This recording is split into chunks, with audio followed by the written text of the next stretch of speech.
welcome back to You Have Me at Bonjour, and Bonjour, Kelly McDaniel. Bonjour, Devlin. I'm so excited to have you here today, and I want to introduce Kelly to everyone who's watching.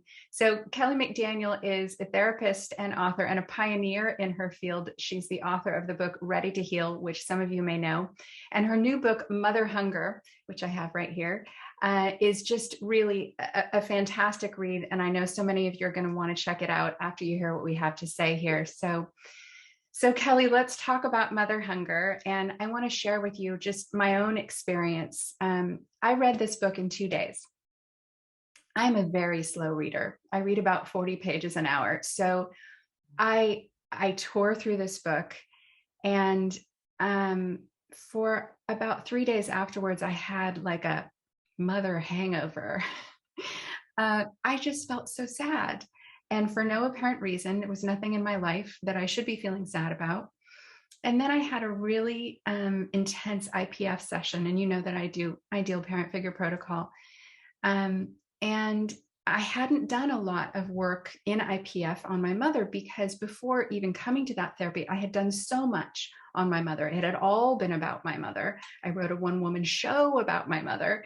And so I was really surprised when I went into that session, and I went right to the heart, to the one memory that's like the memory of the moment I knew that she wasn't coming back. And I was amazed at how much grief I still had. Yeah.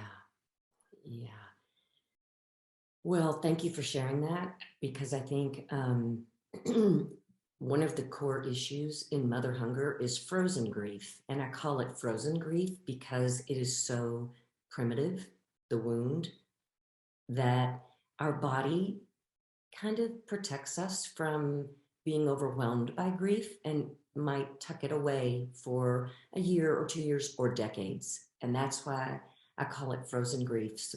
And when we don't have a name for that grief, when we didn't have the term mother hunger, which describes the craving for maternal care, grief doesn't even know how to come up and get our attention because there wasn't a name for it. So a lot of us have done work around issues that were pretty obvious regarding our mother or other caregivers. But then there's those subtle issues that we don't even know to grieve because we didn't know it was part of what we needed as children. So part of what was important for me to do in writing this book was identify really what is it that a mother does, and what is it as mammals, as little creatures, what is it we need from our mother, and what happens to us when we don't get it. And it's not about blaming a mom for not doing it, because most mothers didn't have this care themselves, right? And this is an intergenerational legacy of mother hunger, which comes from living in a world that is patriarchal. And we can go more into that as we talk, but I do think this is a legacy that touches our mothers, our grandmothers, and if we don't intervene, it can harm our daughters. Yeah, and I loved, as I began reading the book, that you suggested we read the book as a daughter. And I love this suggestion. And I also just appreciate how soft it is as I'm reading the book, and how gentle it is. And I feel like that voice is so apropos for the material. And then you introduce this idea of, which is even in the subtitle, the lost nurturing, protection, and guidance. And, I'm someone who works with attachment a lot.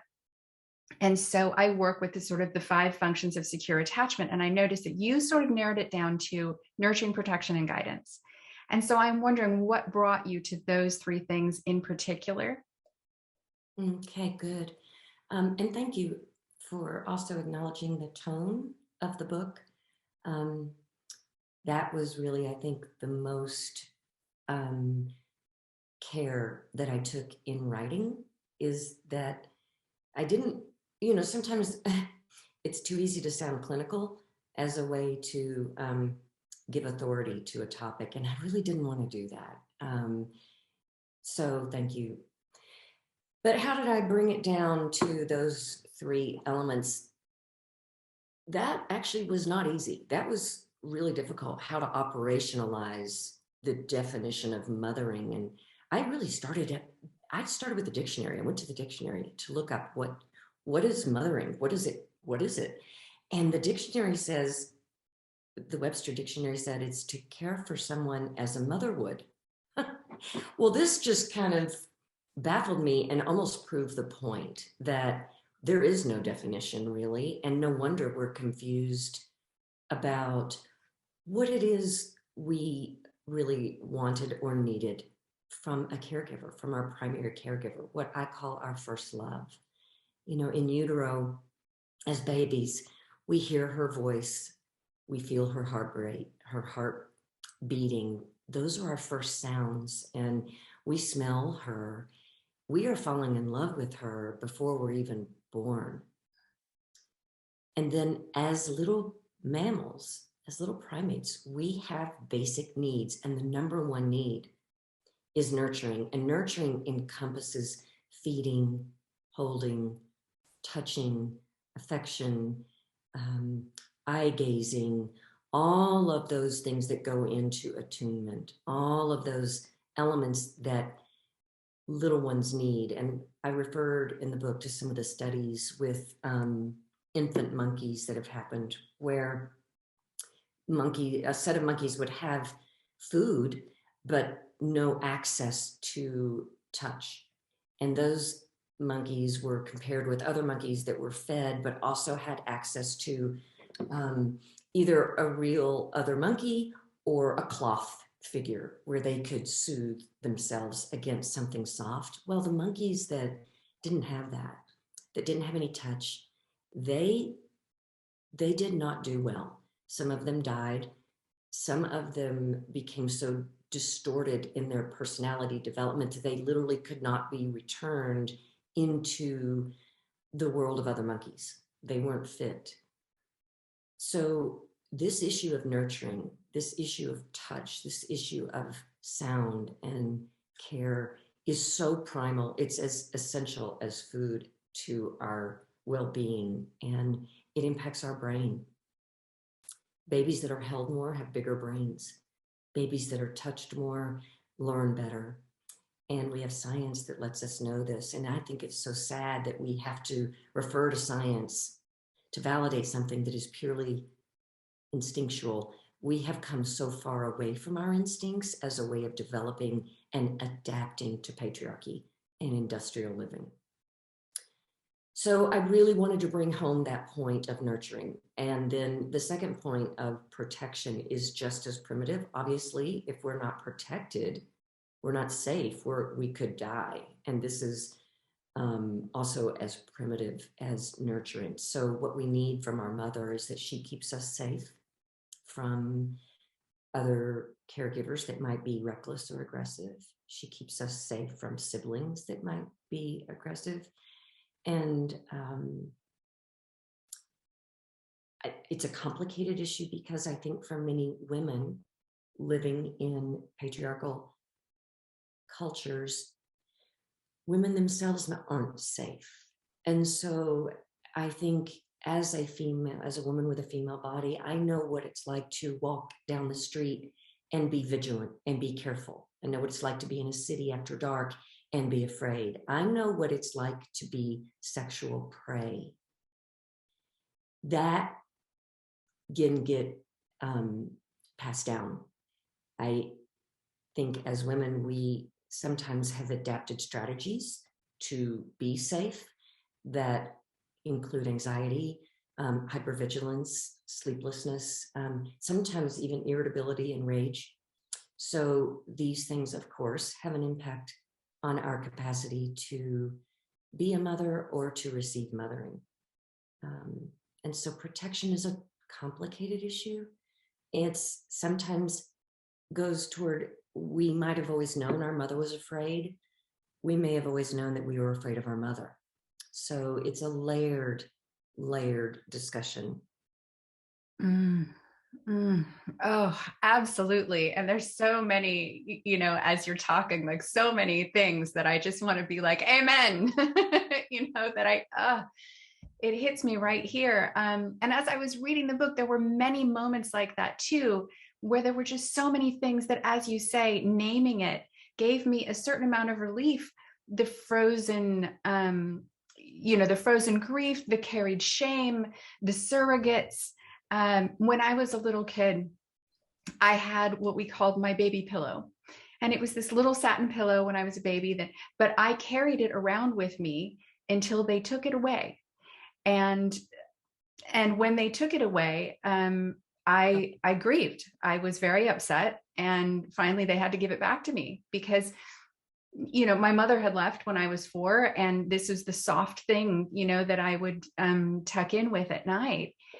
And so I when I read about those little monkeys, I was like, oh, the poor little monkey, give the monkey back its pillow. And so many things like that. And this is one of the things that we do, when the writing is succeeding, is that we can see ourselves in it. And I think a lot of women see themselves in this book in so many ways. I've had so many tragic stories like yours where the surrogate comfort figure was taken away, whether it was a blanket, a doll, even a pacifier, that the very thing that a mother or a caregiver gave us to self-soothe, which let her kind of off the hook, that then gets taken away. It's almost what it registers when I see a woman in a clinical setting and we're dealing with this loss. It's a betrayal. There's a sense of, I have been betrayed. And that betrayal happens so little and so young that love becomes something that becomes inherently risky. Mm, Yeah. yeah. I love when you talked about risk too. And this was, I'm trying to see where it was later in the book, but it was something that I bookmarked because it was so interesting. Yeah. So you're talking about the risk that the betrayal bond, I think, is where it was you were talking about, and how we become sort of, we take risks that we wouldn't normally if we understood what the risk was. But it's as if something, because we had to pretend for so long, that suddenly now we're not able to see when people are dangerous. Well, right. And I think what you're referring to is in the third degree mother hunger chapter. So let me just kind of say a few words about third degree mother hunger. Great. Because not everybody falls into that category, and it can sound pretty extreme if you're not in that category. For women who are in that category, it's extremely validating. But mother hunger exists on a spectrum. And part of the reason I operationalized it is because not everybody has the same kind of feelings around maternal care or loss. So, for example, let's say a mother was very nurturing. She loved having a baby. She enjoyed the affection, the kisses, the feeding. She liked all that. But as her infant became a toddler or preschool age, this mother who had been nurturing wasn't always really good at being protective. And so the child found that she didn't feel very safe with her mom. So that could be one form of mother hunger where there was not a lot of safety. There was kind of always a dis-ease, an unease. I don't feel comfortable with my mom. I don't think she's strong enough to protect me. Daughters know that. They feel that in their body. But that doesn't mean they didn't get nurturing. So that's one kind of mother hunger. Or let's say that we had a mother who protected us fiercely, but as we got older and we looked to the world to figure out what we were going to be, who are we as a woman? But there was something about our mother that we didn't really want to emulate. We didn't even really admire. When I hear daughters talk about this, there's a lot of shame. Like I hear daughters say, I was really embarrassed of my mother. And feels terrible and it's hard to talk about, that's a different kind of mother hunger. What you're talking about, Devlin, in the betrayal piece is in the 3rd degree mother hunger chapter. And I had to come up with a different name for this type of mother hunger because the relational burn is so awful. Mm-hmm. This is the mother hunger that happens when a mother is abusive. So our attachment system becomes devastated. We are born and wired to attach. That's what we do because we're human. And our first attachment figure is our mother. If she is abusive, we learn to attach in fear. And when the attachment system is strong and online, as it is in infancy, it's so strong from age 0 to 3. And so is our instinct to survive. And if we're afraid, but yet we have to bond to the very person who's making us scared, we learn to essentially be blind to the signals that we're in danger. Because we have to, the attachment system to connect trumps fear. So since we have to connect to her, we're going to ignore things about her that are dangerous. And then that makes it really, really easy as we grow to find friends and lovers who will betray us because that's what feels familiar. It's so that right there. I mean, I personally really relate to it. I know a lot of women do. Is that somehow this, it's the self-fulfilling prophecy, right? That it's something that's inside us and we don't want it there anymore, but it's, how we got wired, at that early age. And it seems like it's just so difficult to heal that. I love that you give such wonderful advice at the end of the book about how to heal mother hunger and really direct that very specifically in each category to the nurturing and protection and guidance. What do you feel is not necessarily the most important, but how do we heal the 3rd degree mother hunger in particular, from your perspective? Yeah. Well, first of all, it is always nice that there are strategies for healing, and healing loss of nurturing and healing loss of protection take different kinds of strategies. Healing 3rd degree mother hunger is the hardest thing I think any human has to do. And I write for daughters, so I'm going to speak as a woman and as a daughter. When the very thing we're born to do, attach, belong, connect, love, that's our essence. And the very thing we're born to do and be and give gets hijacked like that. It is a lifelong healing process. It doesn't stop. And unfortunately, when women have 3rd degree mother hunger, it has not been understood. And it has been something that's grossly misdiagnosed in clinical settings. So it gets called all kinds of personality disorders. And I think anytime we hear the word disorder, whether it's borderline personality disorder or bipolar disorder, there's a sense of shame that goes with that, right? And there's already so much shame with 3rd degree mother hunger. So I have found that there may be some purpose in those diagnoses because maybe you finally get the medication you need, which helps the brain immeasurably that has been so hijacked.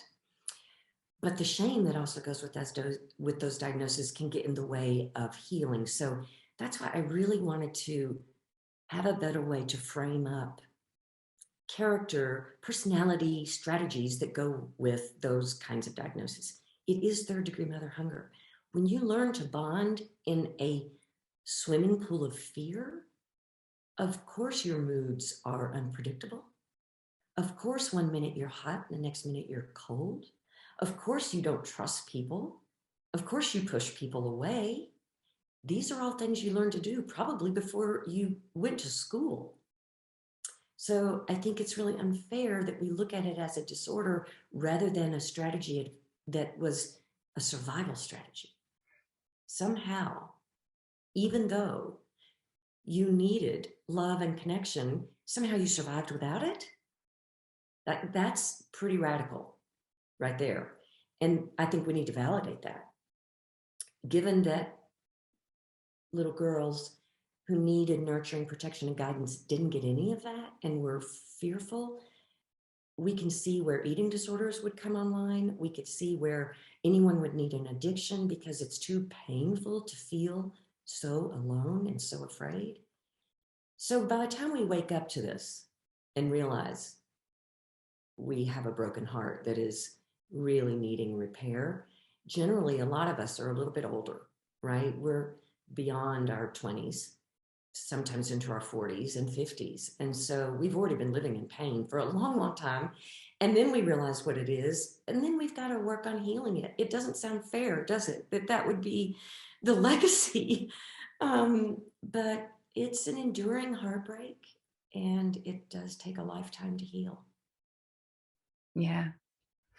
Yeah, I hear you. And I love that sort of, in what you're saying, what I hear is permission. That I am granted permission to continue to grieve that for as long as I need to. And that actually feels validating, as you said, right? And I love too that, in a world where a lot of us are changing our language about a lot of different things, this too, right? Yeah. This too. Yeah. You're right. I think language has so much power. And for us to learn to be careful with language is something that takes humility and awareness.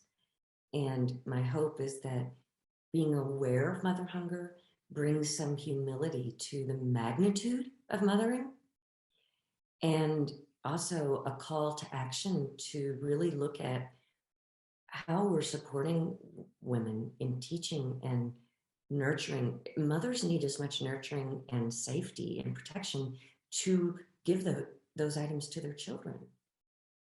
And I don't think we do a very good job. I know we don't here in North America of supporting mothers. I think that's true in a lot of places in the world. There's something here I want to read. It's just a short paragraph. On page 102, it says, many argue that encouraging mothers and infants to stay in close connection for the first 1,000 days is somehow anti-feminist, but this couldn't be further from the truth. Feminism is about expanding choices for women. Having more choices comes with more responsibility. I love this paragraph. And again, it brings me back to that, this book is so fiercely feminist and also so soft. And this is one of the things I want to say too, that I loved about the tone and the balance that you achieve. I also come from a tantric tradition. And within that, we talk a lot about polarity, and we talk about the go and the flow, right? Which is traditionally known as masculine and feminine, but just the idea of that sort of duality of these different energies. And I see so many women who, in this hyper masculinized world that we live in, get stuck in the go, right? And they want to lean back into that flow, which is something you did so wonderfully yourself in this book. So I also felt like the book and you yourself are an example of what it looks like when a woman can be soft and strong. Thank you. How kind and affirming of you to say and acknowledge. Appreciate that. And it's been hard earned. I think that part of why as women we can get stuck in the go as opposed to the flow is directly tied to lack of nurturing. If we've not been able to rest in the essence of feminine nurturing from our mother, many of us have never had that feeling. We don't even know what it's like. So healing requires that we go find healthy nurturing, and we learn to provide that for ourselves or find people who can help us and nurture us. And so, yes, I think that my mother was a product of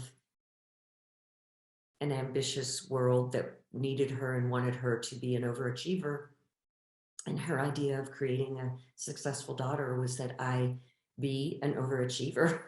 So that included, we're going to make her independent in the crib. So I was one of those little ones that was left to kind of self-soothe, even though infants can't self-soothe. So my parents really bought into the whole thing of don't hold her, don't touch her, because then she'll be needy, not knowing that we needed that touch. It doesn't make us needy. In fact, not having it makes us needy. So I've had years of repair work to do, but I am a testimony that it can work and it does get better. But it's a daily practice. Yeah. Yeah. I love that. And like so many things, for us in this world, it is a daily practice. And just being a woman in the world that we live in now, right, is a daily practice. And I feel like there are lots of ways that we can support each other within that too. I also loved how much you talked about just sort of sisterhood and how that can also help heal us, right? And being in groups of women, being in friendships with women in ways that are supportive and nurturing. Exactly. And it's complicated. When we have grown up with mother hunger, we don't generally trust other women. And so finding, first of all, the permission that we could, and then the call to action that we should, it's an awareness that, oh, this is something I get to have. I get to have women in my life. But then we have to find women that are safe. And we also need to do some healing work so that we're safe people to bond with, right? So I don't know, as a woman in my teens and 20s, that I really made a very good friend. I think I was not the most reliable, not the most available for true intimacy, because I didn't know myself very well. And I was very guarded and didn't really know how to be a good friend.